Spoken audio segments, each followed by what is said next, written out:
После 8 месеци, 19 кола и 178 одиграни надпревари, заврши оваа сезона на бизнис лигата, која важи за најголемото спортско случување меѓу бизнис елитата.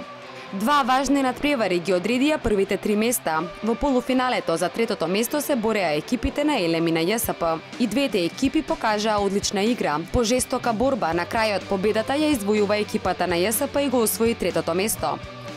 Во финалето за титулата шампион на бизнис лигата за 2012-2013 се бореа екипите на Уника осигурување, која низ целата сезона презентираше на вистина квалитетен фудбал, и екипата на Македонски Телеком, кои се всушност минатогодишните шампиони. Екипата на Македонски Телеком е стара нов шампион во третото издание на бизнис лигата, откако во неизвестното финале го совлада тимот на Уника осигурување по изведување на пенали и сосема заслужено го освои шампионскиот пехар. Искрено очекувавме, ќе видам скромен ако речам дека не очекувавме. Ако не верувавме во себе, немаше да не излеземе на терен. Иако сите не гледа као аутсайдери, најстара екипа, бевме доста ослабени годинава за разлика од минатото, излеговме, изигравме машки и се случи тоа што се случи.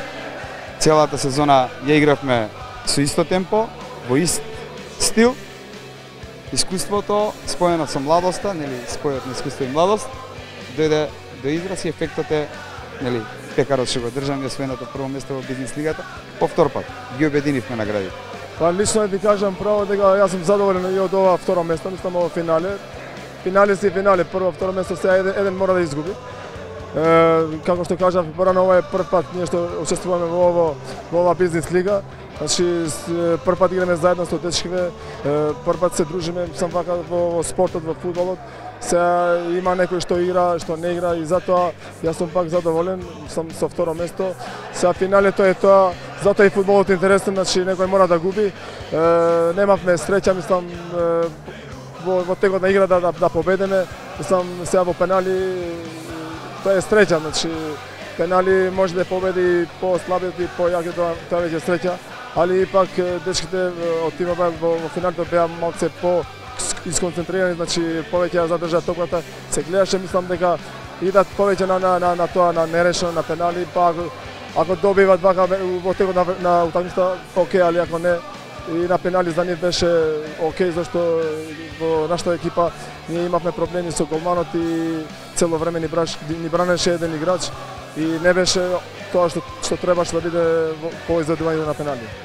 Беа поделени и пехари за најдобрите во текот на целата сезона. Екипата на АМСМ е прогласена за фејрплеј екипа на оваа сезона.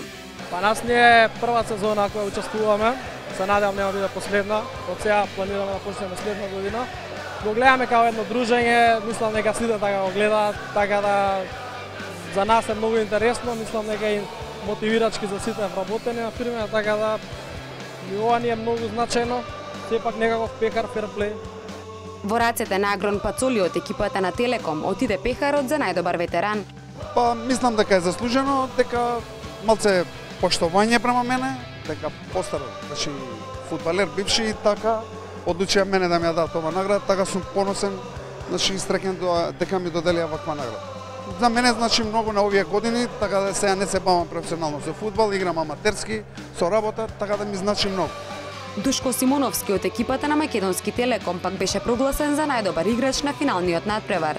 Па, одлично се чувствувам и за првото место и за оваа награда. За мене има дупло значење, прво затоа што е освоена во конкуренција на доста добри играчи што се годинава имаше тука. Второ, затоа што сношти беше роден ден и ми дојде како роденденски поздрав. Неизвестноста која беше присутна за време на целата сезона го одбележи и финалето. Бизнис лигата доби завршница каква и што заслужува престижно надпреварување од овој тип.